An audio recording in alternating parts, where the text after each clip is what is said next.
Welcome back to I Know a Guy Bicycles, hanging out with the guy. Here we are, gonna tear this thing apart, starting to cut the cables and take all the stuff off. So I figured I'd make a little video of that and talk about all those little things that I come across when I do such a thing. Like I talked about in the earlier video about the parts that are gonna be switching out and putting on Dura-Ace. Just want to do a little walkthrough when I tear this apart and take another 5 minutes here to your time to see what I do in my world. So anywho, drop the chain down.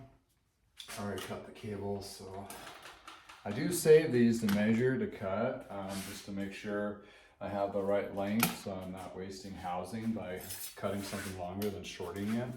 And also sometimes if you just can't trust cables to be cut correctly, so you want to make sure you double check and measure those when you are, because I've had situations where these have been too short, and when they're too short they'll bind up as you're turning, which is a safety issue, that kind of thing.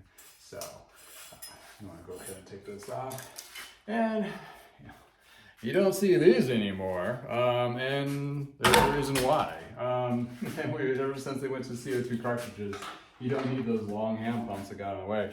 And they'll pop off and eject and either hurt somebody or whack into somebody, that kind of thing. So they have their purpose in the time and the day, but nowadays you have a floor pump for your garage to air up your tires, and you have the CO2 cartridge pump to get inflated while you're out on your ride. You can do the little hand pumps, the compact ones, but it takes a lot of effort to get up to that pressure. So it's recommended to do those CO2s on those kind of things. So when I take this all apart, I pretty much take everything off. So, and also since I am going to be replacing a chain, I do keep this chain as a measuring, a reference, same kind of concept with the cables, just to make sure. But then again, I do double check it to make sure that it is the correct length, just a good starting point. Because people, when they switch out their chains, sometimes they don't know how to cut them correctly, and cut to the correct length as well. Especially when you're changing out different things like cassette sizes and so forth, or different derives with a different length to them. Like a short cage or a long cage here that can come with to change things too as well.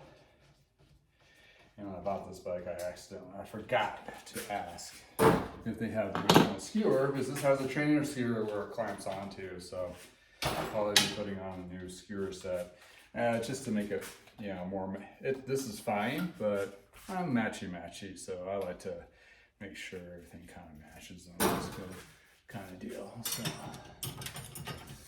and not knowing if this cassette needs to be replaced or not, I'm still gonna clean it and test it when I get a new chain on there. So, and these tires will be definitely taken off as well.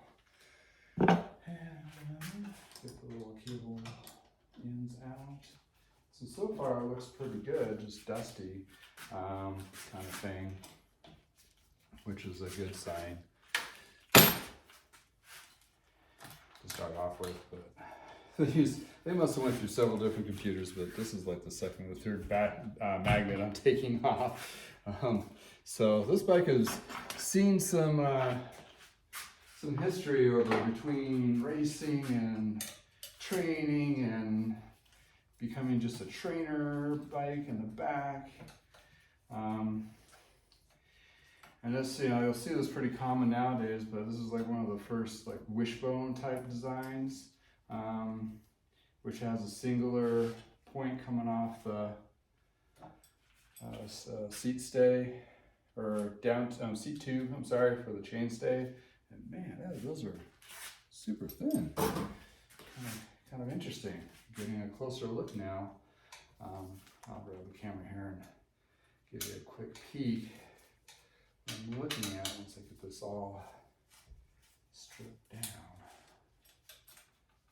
Kind of stuck up there. And you'll see surface rust on certain pieces too. Sometimes that cleans up, sometimes not. So when you're looking at a bike, you got to consider as an option that you might have to replace that. if it's rusted out. And it all depends where this bike came. I mean, I know this came from California, but most of the time it was here in Colorado, which is pretty dry. But when you have a more of a humid state, rust can really build up pretty bad.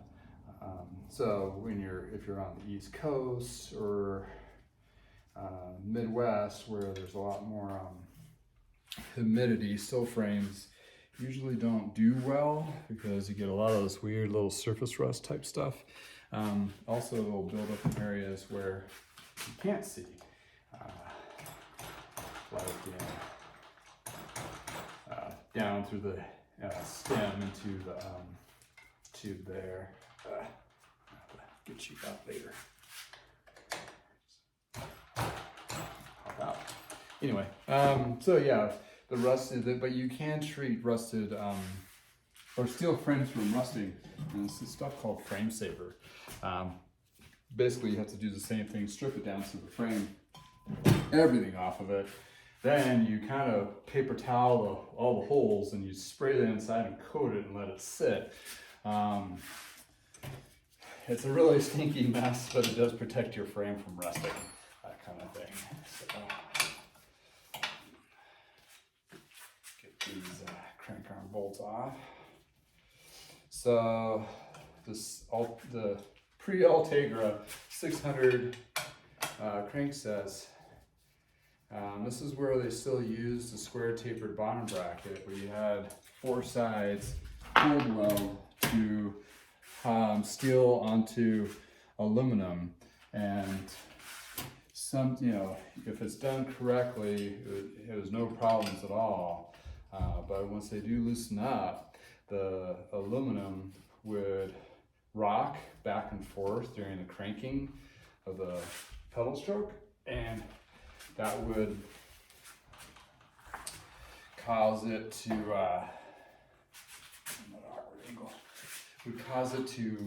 kind of warp or get dinged inside. And when that happened, you couldn't get a cold contact. So when it stick or stay tight, and you tighten as strong as the strongest man can, or person, to tighten it, and it would still loosen up. We had a kind of like a not professional way of fix back in the day, is we would take soda can and cut it and make little shims to get it to hit flush. But it was kind of like a temporary fix until somebody actually replaced it, kind of deal. But yeah, that's where the cold contact been replaced now by the spline, and also now the hollow tack, or the hollow one piece that goes through, and the bottom brackets. And these were a nice iteration back in the 90s when they did the cartridge, because it was all self-contained. But prior to that, we would have to take them apart and repack them, which, it's not a bad thing to do, but it was just another contact point you'd have to adjust. And if you didn't adjust it correctly, it would wear, and then you'd have to replace it. And just kind of like how hubs used to be back in the day. Now they all have sealed bearings, and you just fit them in there. So, over the years, it's increased to be better innovation, that kind of thing. So, since I have this stripped,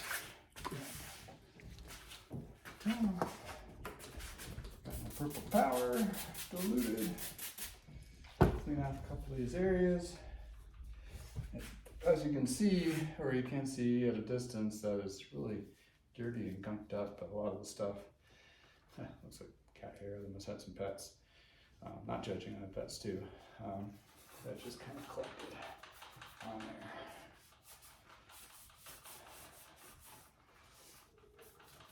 there.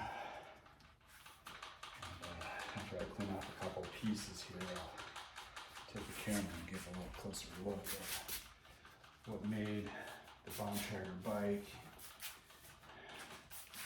unique in the 90s.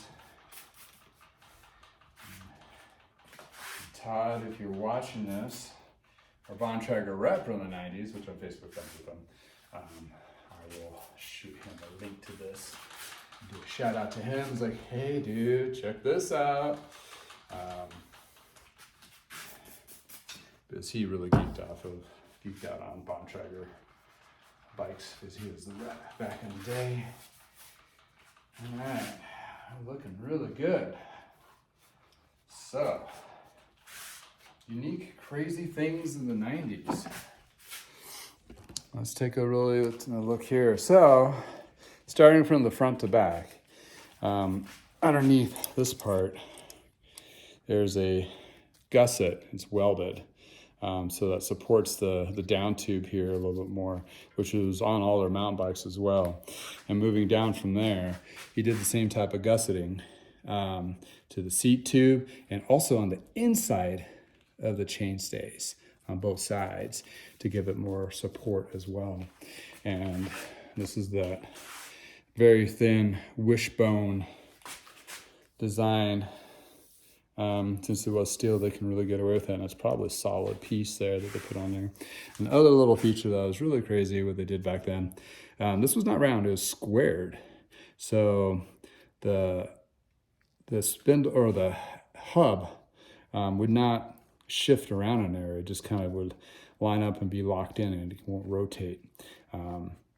So if you wanted to purposely think about your hub and how it's sitting in a pressure point, if you wanted to rotate your axle,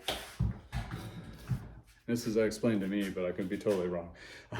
You're talking about 25 years ago. So you can purposely put a marker on this, and you can rotate it like, okay, I rode 1,000 miles this way. I'm gonna do a quarter turn or half a turn, so the pressure could be changed equally. So you can see a mark when you put it in the dropout, and that square taper would hold it in place so it wouldn't shift. Not that it should shift anyway when you quick released in there, that kind of thing. So yeah, that's kind of the cool things of the Keith Bontrager original from Santa Cruz. So yeah, I'll add another video when we have it a little cleaned up and start adding parts to it. Thanks for stopping by.